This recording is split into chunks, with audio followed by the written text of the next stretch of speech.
I am Shahid, and today's story name is Two Doctors. So let's start. It is a very common thing, in my experience, to find papers shut up in old books. But one of the rarest things to come across, any such that are at all interesting. Still, it does happen, and one should never destroy them unlooked at. Now, it was a practice of mine before the war occasionally to buy old ledgers of which the paper was good, and which possessed a good many blank leaves, and to extract these and use them for my own notes and writings. One such I purchased for a small sum in 1911. It was tightly clasped, and its boards were warped by having for years been obliged to embrace a number of extraneous sheets. Three-quarters of this inserted matter had lost all vestige of importance for any living human being. One bundle had not. That it belonged to a lawyer is certain, for it is endorsed. The strangest case I have yet met, and bears initials and an address in Gray's Inn.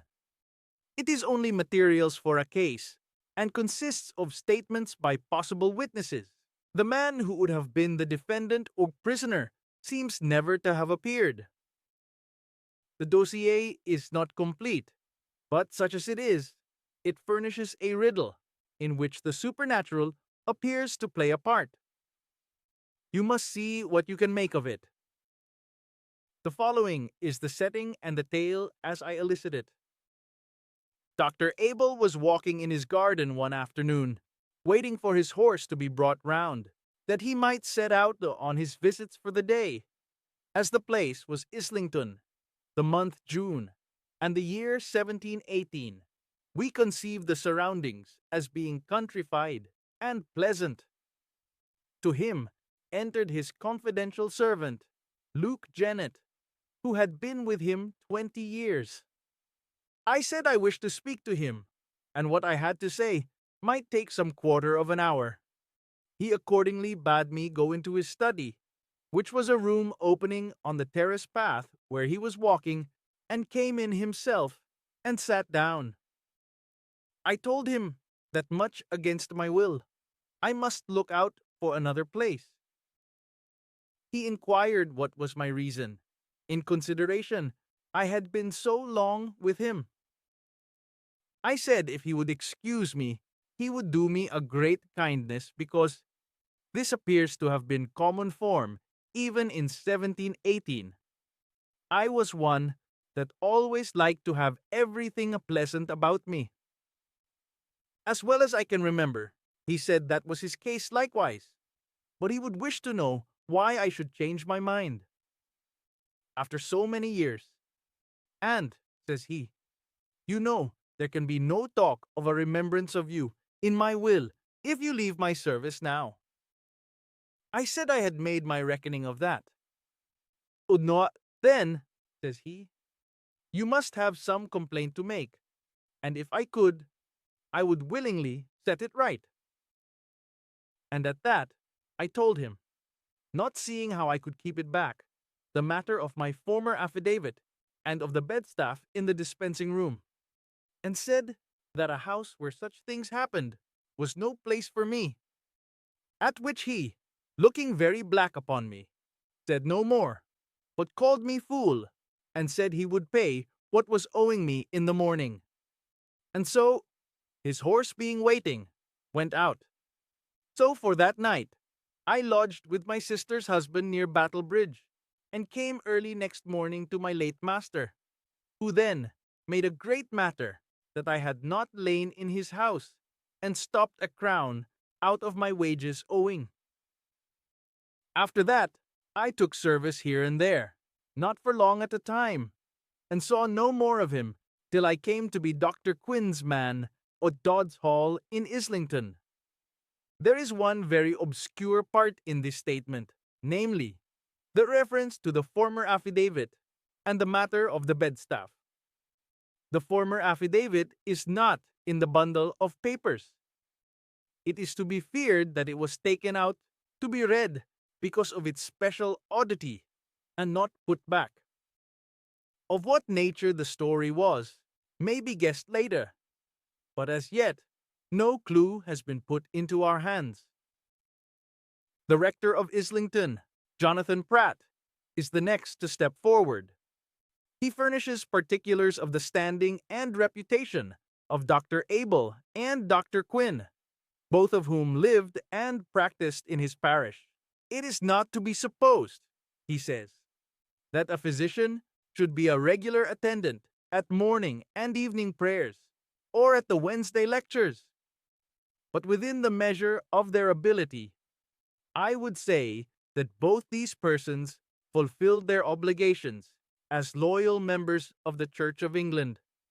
At the same time, as you desire my private mind, I must say, in the language of the schools, distinguo. Dr. A was to me a source of perplexity, Dr. Q, to my eye, a plain, honest believer, not inquiring over closely into points of belief, but squaring his practice to what lights he had. The other interested himself in questions to which Providence, as I hold, designs no answer to be given us in this state. He would ask me, for example, what place I believe those beings now to hold in the scheme of creation, which by some are thought neither to have stood fast when the rebel angels fell, nor to have joined with them to the full pitch of their transgression. As was suitable, my first answer to him was a question: what warrant he had for supposing any such beings to exist? For that there was none in Scripture, I took it he was aware. It appeared, for as I am on the subject, the whole tale may be given, that he grounded himself on such passages as that of the satyr, which Jerome tells us conversed with Antony, but thought too that some parts of Scripture might be cited in support. And besides, said he, you know 'tis the universal belief among those that spend their days and nights abroad. And I would add that if your calling took you so continuously as it does me about the country lanes by night, you might not be so surprised as I see you to be by my suggestion. You are then of John Milton's mind, I said, and hold that millions of spiritual creatures walk the earth unseen, both when we wake and when we sleep. I do not know, he said, why Milton should take upon himself to say unseen, though to be sure he was blind when he wrote that. But for the rest, why yes, I think he was in the right. Well, I said, though not so often as you, I am not seldom called abroad pretty late, but I have no mind of meeting a satyr in our Islington lanes in all the years I have been here. And if you have had the better luck, I am sure the Royal Society would be glad to know of it. I am reminded of these trifling expressions because Dr. A took them so ill, stamping out of the room in a huff with some such word as that these high and dry parsons had no eyes but for a prayer book or a pint of wine. But this was not the only time that our conversation took a remarkable turn. There was an evening when he came in, at first seeming gay and in good spirits, but afterwards, as he sat and smoked by the fire, falling into a musing way. Out of which to rouse him, I said pleasantly that I supposed he had had no meetings of late with his odd friends. A question which did effectually arouse him, for he looked most wildly, and as if scared, upon me, and said, "You were never there? I didn't see you. Who brought you?" And then, in a more collected tone, "What was this about the meeting? I believe I must have been in a doze." To which I answered that I was thinking of fauns and centaurs in the dark lane, and not of a witch's Sabbath. But it seemed he took it differently. "Well," said he, "I can plead guilty to neither, but I find you very much more of a skeptic than becomes your cloth. If you care to know about the dark lane, you might do worse Then ask my housekeeper that lived at the other end of it when she was a child. Yes, said I, and the old women in the almshouse, and the children in the kennel. If I were you, I would send to your brother Quinn for a bolus to clear your brain. Damn Quinn, says he. Talk no more of him. He has embezzled 4 of my best patients this month. I believe it is that cursed man of his Janet that used to be with me. His tongue is never still. It should be nailed to the pillory if he had his deserts. This, I may say, was the only time of his showing me that he had any grudge against either Dr. Quinn or Janet. And as was my business, I did my best to persuade him he was mistaken in them. Yet it could not be denied that some respectable families in the parish had given him the cold shoulder, and for no reason that they were willing to allege. The end was that he said he had not done so ill at Islington, but that he could afford to live at ease elsewhere when he chose. And anyhow, he bore Dr. Quinn no malice. I think I now remember what observation of mine drew him into the train of thought which he next pursued. It was, I believe, my mentioning some juggling tricks which my brother in the East Indies had seen at the court of the Rajah of Mysore. A convenient thing enough, said Dr. Abel to me, if by some arrangement a man could get the power of communicating motion and energy to inanimate objects, as if the axe should move itself against him that lifts it, something of that kind. Well, I don't know that that was in my mind so much, but if you could summon such a volume from your shelf, or even order it to open at the right page. He was sitting by the fire. It was a cold evening, and stretched out his hand that way. And just then, the fire irons, or at least the poker, fell over towards him with a great clatter, and I did not hear what else he said. But I told him that I could not easily conceive of an arrangement, as he called it, of such a kind that would not include as one of its conditions a heavier payment than any Christian would care to make. To which he assented. But, he said, I have no doubt these bargains can be made very tempting, very persuasive. Still, you would not favor them, eh, doctor? No, I suppose not. This is as much as I know of Dr. Abel's mind, and the feeling between these men. Dr. Quinn, as I said, was a plain, honest creature, and a man to whom I would have gone. Indeed, I have before now gone to him for advice on matters of business. He was, however, every now and again, and particularly of late, not exempt from troublesome fancies. There was certainly a time when he was so much harassed by his dreams that he could not keep them to himself, but would tell them to his acquaintances, and among them to me. I was at supper at his house, and he was not inclined to let me leave him at my usual time. If you go, he said, there will be nothing for it, but I must go to bed and dream of the chrysalis. You might be worse off, said I. I do not think it, he said, and he shook himself like a man who is displeased with the complexion of his thoughts. I only meant, said I, that a chrysalis is an innocent thing. This one is not, he said, and I do not care to think of it. However, sooner than lose my company, he was fain to tell me, for I pressed him, that this was a dream which had come to him several times of late, and even more than once in a night.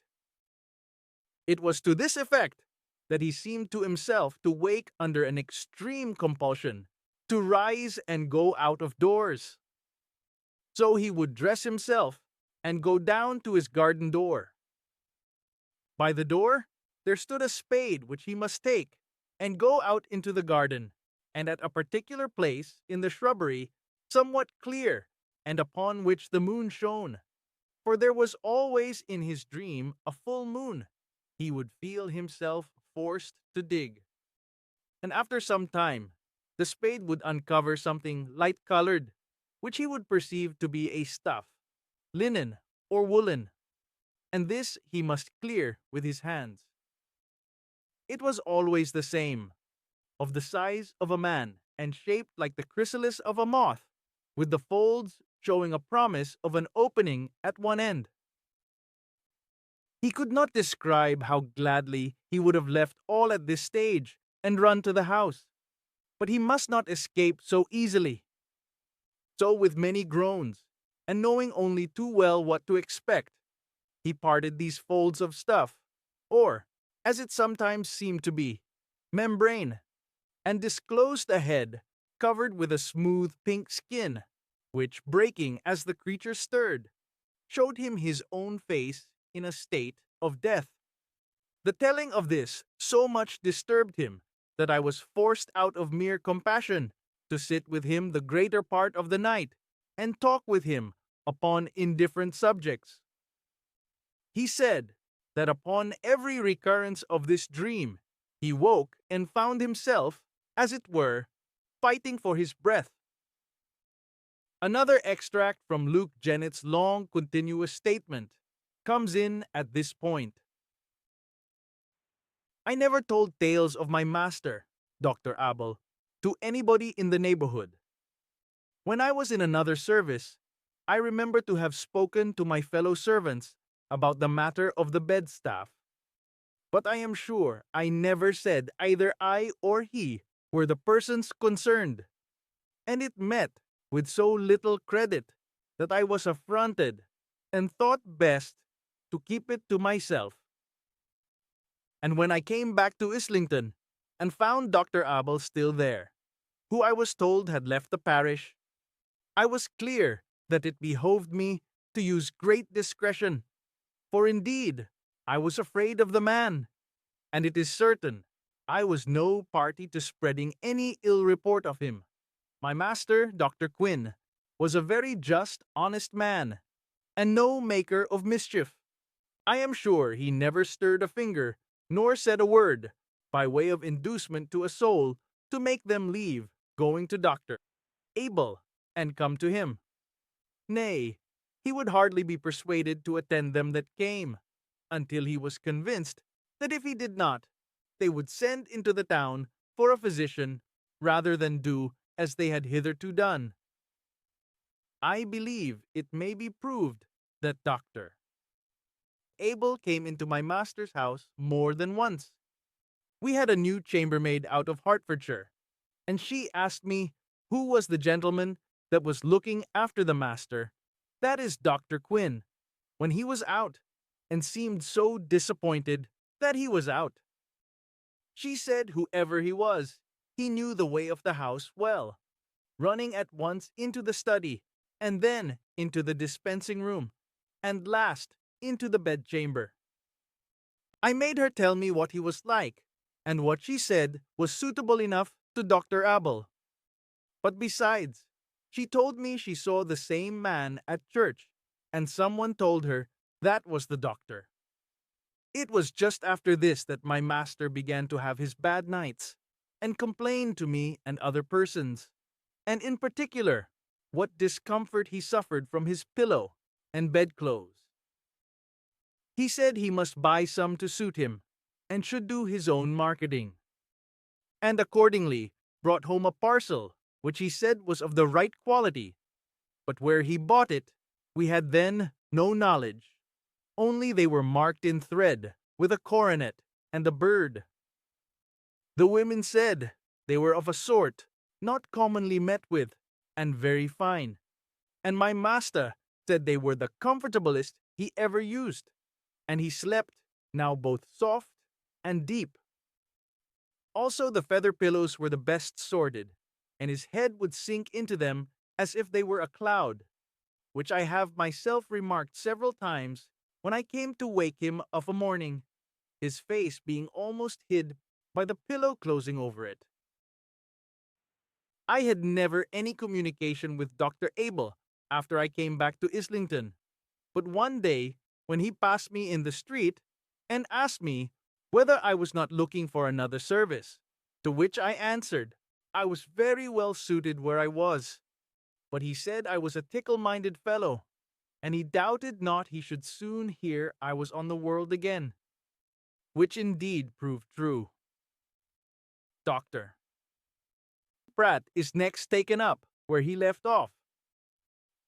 On the 16th, I was called up out of my bed soon after it was light, that is about 5, with a message that Dr. Quinn was dead or dying. Making my way to his house, I found there was no doubt which was the truth.